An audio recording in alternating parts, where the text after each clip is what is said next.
Good morning. My name's Doyle.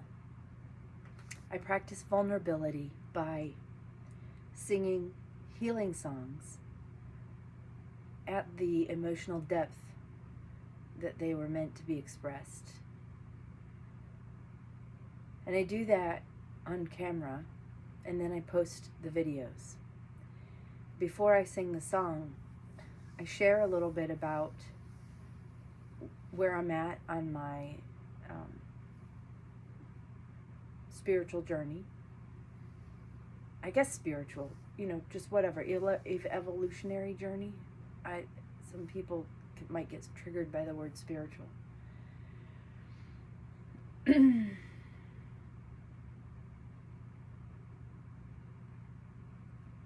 song that I'm going to sing today, I do have music to, but I couldn't find it, and so I practiced it a few times, and I realized I haven't memorized, so I'm just going to sing it from memory. It's called Nothing to Forgive. And it is about that moment when you stop choosing self-pity and instead you start choosing self-forgiveness. And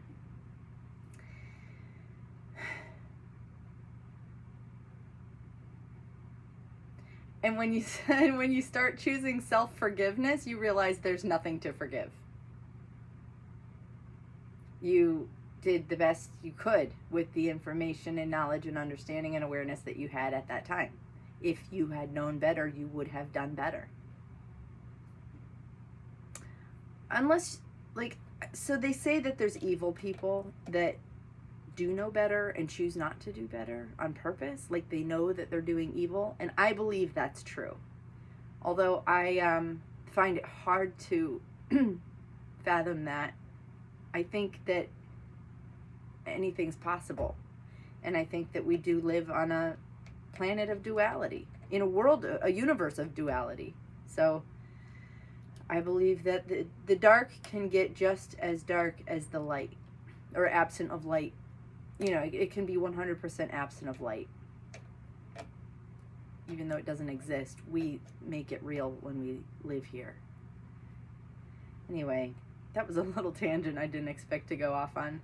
This song, Nothing to Forgive, I do apologize for that. Okay. It's about forgiving yourself, and this morning I realized that self-forgiveness must be the opposite end of the spectrum that self-pity is on, because I spent the last several years in self-pity.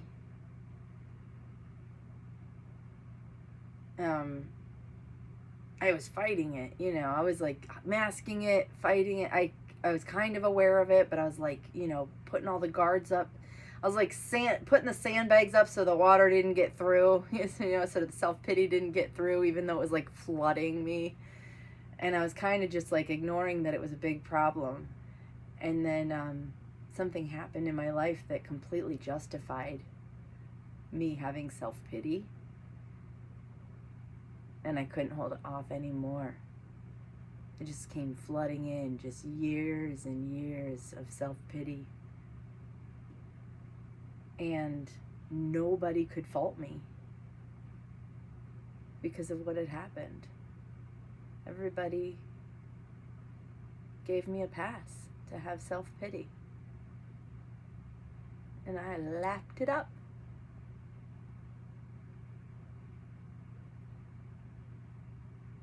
And that's okay. I did what I knew how to do. I had to go through what I went through to be here now, to see it clearly in hindsight.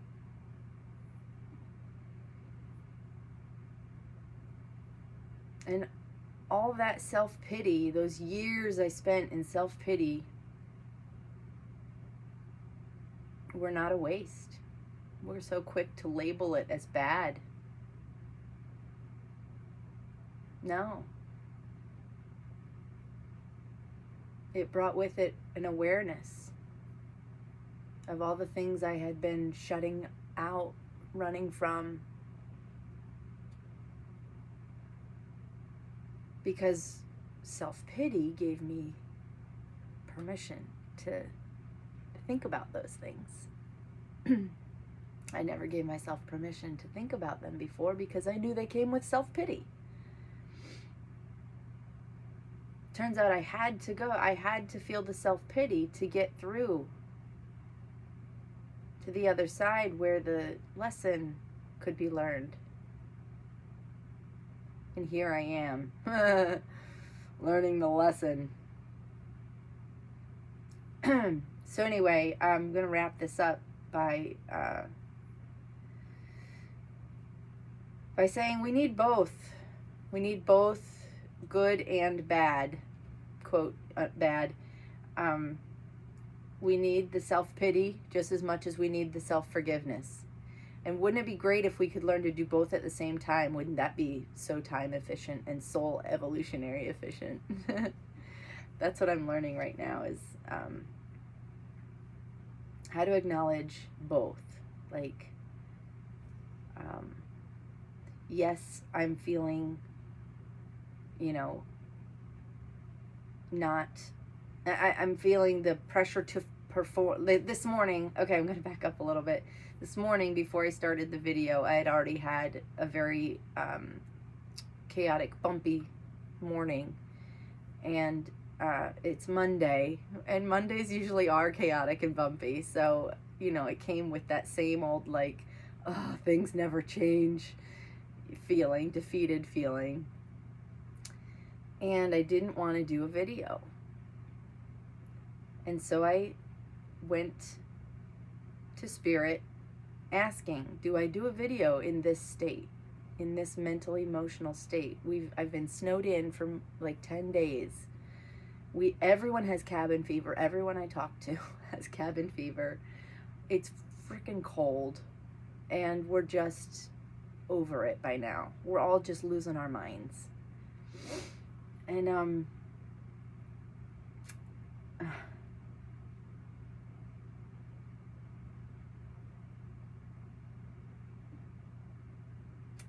I lost my train of thought.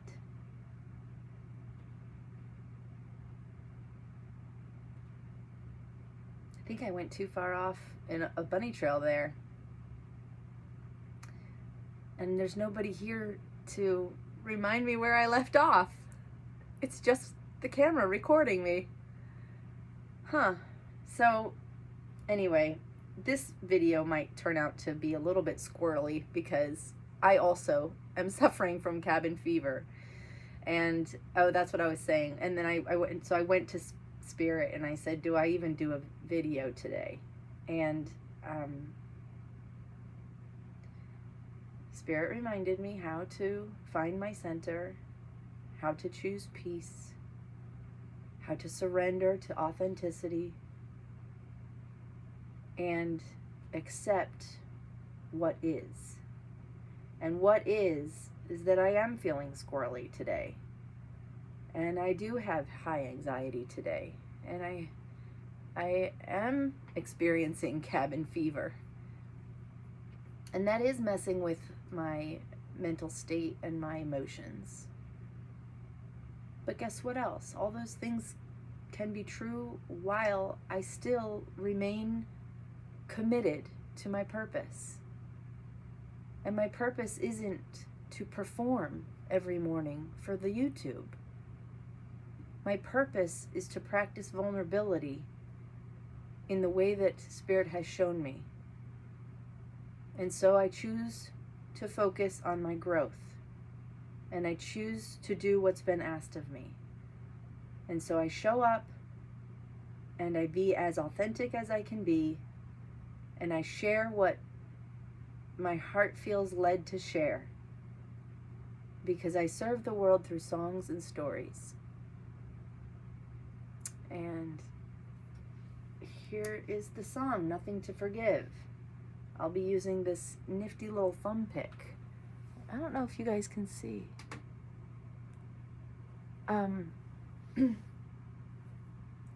I find it a little awkward, but it is very convenient, so I'm still learning. I'm still learning how to use it.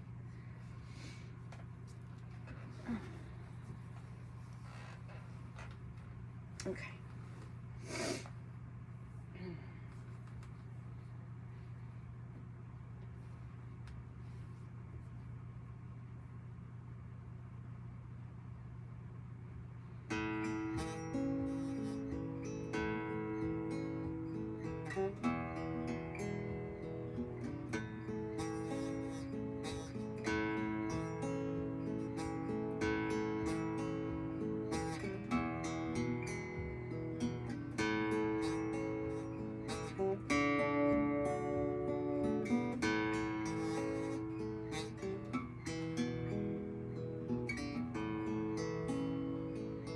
Lately, I've been cleaning out the corners of my mind,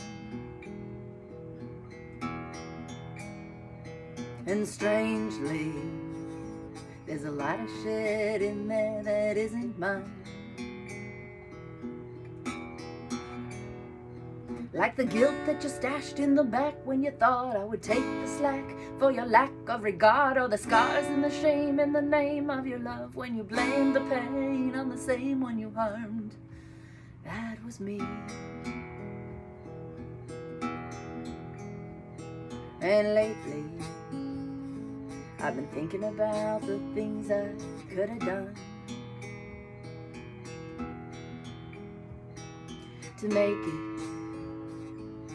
different than the memory it's become. 'Cause I'm dying to live and forgive myself, believing as if I participated, but I did what was best to protect myself, so don't second guess who the perpetrator is.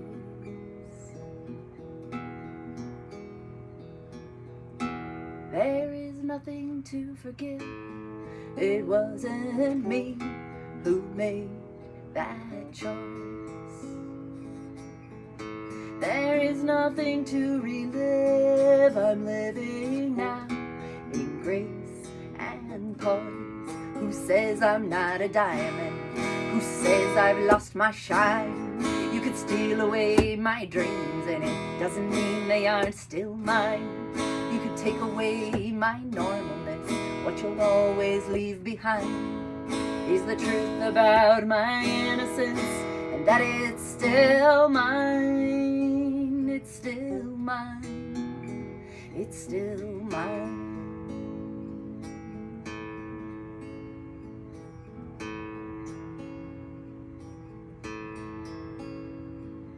Secrets I've been carrying around for 20-some years or so.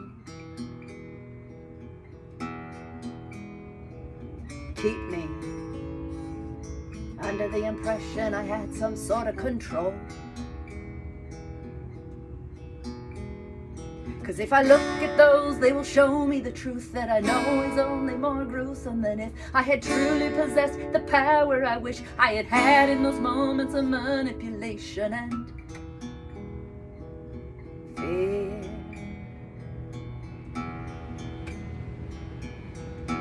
There is nothing to forgive. It wasn't me who made that choice. There is nothing to relive. I'm living now in grace and poise. Who says I'm not a diamond? Who says I've lost my shine? You could steal away my dreams, and it doesn't mean they aren't still mine. You could take away my normalness. What you'll always leave behind is the truth about my innocence, and that it's still mine. It's still mine. It's still mine.